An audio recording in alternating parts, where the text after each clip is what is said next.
అనంత కరుణామయుడు అపార కృపాశీలుడైన అల్లాహ్ పేరుతో ప్రారంభిస్తున్నాను. సూర అల్ బఖ్రా 1వ ఆయత్ నుంచి 7వ ఆయత్ వరకు 1 వరకు. స్థిమితంగా సంపూర్ణ సహన స్థైర్యాలతో ఆ పరిస్థితుల్ని ఎదుర్కోవాలి. తమ నిలకడలో సంకల్పంలో ఎలాంటి తడబాటు రానివ్వరాదు. చతుర్థం, తమ సందేశాన్ని విఫలం చేసేందుకు సాయుధ ప్రతిఘటన చేసే శక్తులు ఏవైనా సరే వాటిని ఆయుధ బలంతో మార్కొనడానికి వారు సిద్ధంగా ఉండాలి. ఈ విషయంలో విరోధుల అంగబలం, భౌతిక బలం, ఆధిక్యతను వారు అసలు పట్టించుకోరాదు. పంచమం, వారిలో ధైర్య సాహసాలు ఉత్పన్నం కావాలి. ఇస్లాం స్థాపించదలిసిన ఈ నవవ్యవస్థను అవగాహన మార్గం ద్వారా అరబ్బులు స్వీకరించడానికి సిద్ధంగా లేకపోతే అజ్ఞానమైన కుళ్ళు జీవన వ్యవస్థను శక్తిని ఉపయోగించి నిర్మూలించడానికి వెనుకాడని విధంగా వారు సమాయత్తం అవ్వాలి. ఈ సూరాలో అల్లాహ్ ఈ 5 విషయాలకు సంబంధించిన ప్రాథమిక ఆదేశాలు ఇచ్చాడు. ఇస్లామీయ ఉద్యమం పురోగమించిన ఈ దశలో ఓ కొత్త వర్గం వెలికి రాసాగింది. అది మునాఫిక్, కపటాచారుల వర్గం.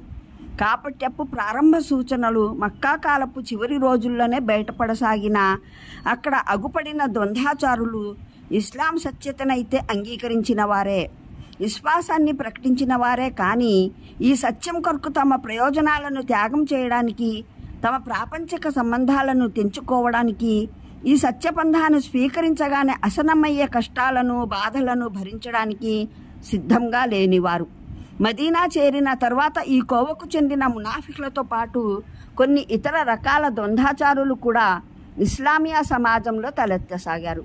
ఒక రకం కపటాచారులేమో ఇస్లాంను పూర్తిగా తిరస్కరించిన వారైనా కేవలం ఉపద్రవాలను సృజించడానికి ముస్లింల సమాజంలో వచ్చి చేరేవారు.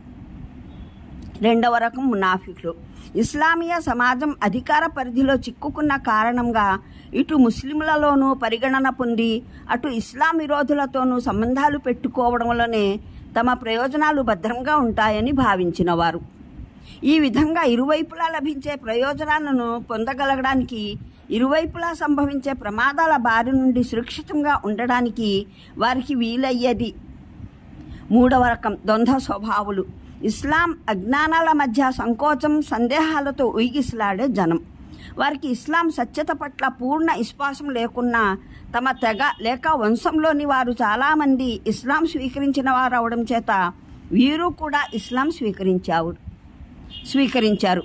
నాలుగవ రకంలోని వారు ఇస్లాంను సత్యమైనదిగా మట్టుకు అంగీకరించిన వారే, కానీ అజ్ఞానపు కాలపు విధానాలు, మూఢ విశ్వాసాలు, ఆచారాలు వదలడానికి, నైతిక నిబంధనల్ని స్వీకరించడానికి, విధులు బాధ్యతల భారాన్ని మోయడానికి వారి మనస్సు ఒప్పుకునేది కాదు. బఖ్రా సూర అవతరణ కాలంలో ఈ వివిధ కోవలకు చెందిన మునాఫికులు వెలికి రావడం అప్పుడే మొదలైంది. కాబట్టి అల్లాహ్ వారి విషయంలో సంగ్రహంగా సూచనలు చేశాడు. ఆ తర్వాత వారి లక్షణాలు, చేష్టలు ఎంతెంతగా బయటపడసాగాయో ఆ మేరకు వివరంగా ప్రతి రకానికి చెందిన మునాఫికులను గురించి, వారి రకాన్ని బట్టి వేర్వేరు ఆదేశాలు తర్వాతి సూరాల్లో అవతరింపజేయబడ్డాయి. 1వ ఆయత్, అలీఫ్ లామ్ మీమ్, ఇది దైవ గ్రంథం, ఇందులో ఎలాంటి సందేహము లేదు. ఇది మార్గదర్శకం నిష్ఠాపరులైన వారికి. వారు అగోచరాన్ని విశ్వసిస్తారు, నమాజ్ను స్థాపిస్తారు, మేము ప్రసాదించిన దానిలో నుండి ఖర్చు చేస్తారు. నీకు అవతరింపజేసిన గ్రంథాన్ని అంటే ఖురాన్ని, నీకు పూర్వం అవతరింపజేసిన గ్రంథాలను అన్నింటినీ విశ్వసిస్తారు. పరలోకం పట్ల గట్టి నమ్మకం కలిగి ఉంటారు. ఇలాంటి వారే తమ ప్రభువు ద్వారా ప్రాప్తమైన రుజుమార్గాన ఉన్నారు. సాఫల్యం పొందేవారు వీరే.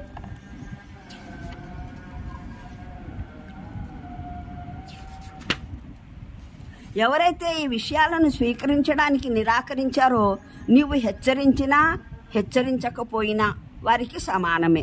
వారు నమ్మబోవడం లేదు. అల్లాహ్ వారి మనస్సులను, వారి చెవులను మూసి ముద్ర వేశాడు. వారి కన్నులపై తెరపడింది. కఠిన శిక్షకు అర్హులు వారు. 1వ వివరణ, ముహత్తఅత్ అనబడే ఈ అక్షరాలు దివ్య ఖురాన్లో కొన్ని సూరాల ప్రారంభంలో గోచరిస్తాయి. ఖురాన్ అవతరణ కాలంలో ఆనాటి సాహిత్య శైలుల్లో ఇలాంటి ముహత్తఅత్ అక్షరాల ప్రయోగం కడు సామాన్యమైంది. ఉపన్యాసకులు, కవులు, ఉభయులు ఈ శైలిని వినియోగించుకునేవారు. నేటికీ సురక్షితంగా ఉన్న అజ్ఞానకాలపు సాహితీ ఖండికల్లో వాటి దృష్టాంతాలు మనకు లభిస్తాయి. ఈ సర్వసాధారణ ప్రయోగం కారణంగా ఈ ముఖత్తఅత్ ఆనాడు విడదీయరాని చిక్కుముడి ఏమీ కావు. చెప్పేవాడు తప్ప ఇతరులెవరూ అర్థం చేసుకోకపోవడానికి శ్రోతలకు సాధారణంగా వీటి ఉద్దేశం ఏమిటో బాగా తెలిసే ఉండేది. ఈ కారణంగానే ప్రవక్త మహానీయుల సల్లల్లాహు అలైహి వసల్లం విరోధులైన ఆయన సమకాలీనులు ఎవరూ ఖురాన్కు ప్రతికూలంగా ఎన్ని అభ్యంతరాలు తెలిపినా నీవు కొన్ని సూరాల ప్రారంభంలో పలికే ఈ అర్థం లేని అక్షరాలేమిటి అని మాత్రం ప్రశ్నించలేదు. అందువల్లనే ప్రవక్త ఆదరణీయ సహచరులు రజీ అల్లాహు అన్హుం సైతం దైవ ప్రవక్త సల్లల్లాహు అలైహి వసల్లంను వీటి అర్థాన్ని అడిగినట్లు ఏ ఒక్క ఉల్లేఖనము లేదు. తరువాతి కాలంలో ఈ శైలి అరబీ భాషలో వాడుకకు దూరమవుతూ పోయింది. ఆ కారణంగా ఖురాన్ వ్యాఖ్యాతలకు వీటి అర్థాన్ని నిర్ధారించడం కష్టమైంది. కానీ స్పష్టంగా జోత్కమయ్యే విషయం ఏమిటంటే ఖురాన్ ద్వారా మార్గదర్శకత్వం గ్రహించడం అన్నది ఈ అక్షరాల భావం తెలుసుకోవడం పైన ఆధారపడి లేదు. ఇంకా ఎవరైనా వీటి అర్థాన్ని తెలుసుకోలేకపోతే అతను సన్మార్గాన్ని గ్రహించడంలోనూ ఎలాంటి లోపం ఉండబోదు. కాబట్టి ఒక సాధారణ పాఠకుడు వీటి పరిశోధనలో కొట్టుమిట్టాడే అవసరం ఏమాత్రం లేదు. దీనికి నేరుగా వర్తించే ఒక భావం నిస్సందేహంగా ఇది దైవ గ్రంథం అన్నది. కానీ దీనికి మరో భావం కూడా సాధ్యం. ఇది సందేహాస్పదమైన ఏ విషయమూ లేని గ్రంథం అన్నది. ప్రపంచంలో అధిభౌతిక విషయాలను, జ్ఞానేంద్రియాలకు అతీతమైన సత్యాలను చర్చించే గ్రంథాలన్నీ ఊహలపై, కల్పనలపై ఆధారభూతమై ఉన్నాయి. అందువల్ల స్వయంగా వాటి రచయితలు కూడా తాము ఒక్కాణించిన వాటిని గురించి ఎంత దృఢ విశ్వాసాన్ని ప్రకటించినా సందేహాలకు అతీతులు కారు. కానీ ఈ గ్రంథం అశాంతం సత్యజ్ఞానం ఆధారభూతమైంది. సమస్త వాస్తవాల జ్ఞానం కలవాడు దీని రచయిత. కాబట్టి వాస్తవంగానే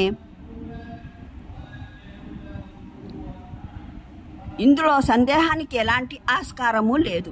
ఎవరైనా తమ అవివేకం మూలంగా ఇందులోని విషయాలను సందేహిస్తే అది వేరే విషయం. ఈ గ్రంథం అయితే సంపూర్ణంగా మార్గదర్శకత్వమే, సద్బోధనే. కానీ దీని ద్వారా ప్రయోజనం పొందడానికి మనిషిలో కొన్ని లక్షణాలు ఉండటం అవసరం. వీటిలో మొట్టమొదటి లక్షణం మనిషి నిష్ఠాపరుడై ఉండటం. అతను మంచి చెడుల మధ్య విచక్షణ చేయగలగాలి. చెడు నుండి దూరంగా ఉండాలని కోరుకునేవాడై ఉండాలి. మంచిని కాంక్షించేవాడు, దాన్ని ఆచరించే అభిలాష కలవాడై ఉండాలి.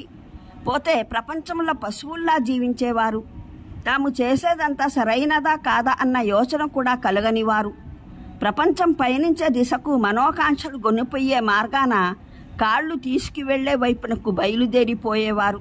ఇలాంటి వారికి ఖురాన్ ద్వారా ఎలాంటి మార్గదర్శకత్వము ప్రాప్తం కాదు.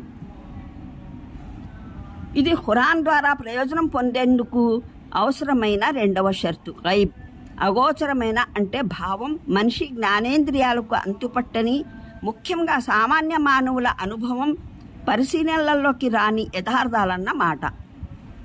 ఉదాహరణకు దేవుని ఉనికి, ఆయన గుణగణాలు, దైవదూతలు, వహీ, స్వర్గం, నరకం మొదలైనవి. ఈ యథార్థాలను చూడకుండానే నమ్మడం, వాటిని గురించి తెలుపుతున్నది ప్రవక్త అన్న నమ్మకంతో విశ్వసించడం ఈమాన్ బిల్ గైబ్, అగోచర విషయాల పట్ల విశ్వాసం అనబడుతుంది. ఆయత్ భావం ఏమిటంటే ఈ అగోచర వాస్తవాలను నమ్మడానికి సిద్ధంగా ఉండే వ్యక్తి మాత్రమే ఖురాన్ ద్వారా మార్గదర్శకత్వం గ్రహించగలుగుతాడు. పోతే నమ్మడానికి కళ్ళతో చూడాలని, నోటితో రుచి చూడాలని, ముక్కుతో వాసన చూడాలని షరతులు విధించే వ్యక్తి, ఇంకా కొలవలేని తూయలేని ఎలాంటి వస్తువును నేను నమ్మలేను అనే వ్యక్తి ఈ గ్రంథం ద్వారా మార్గాన్ని దర్శించలేడు.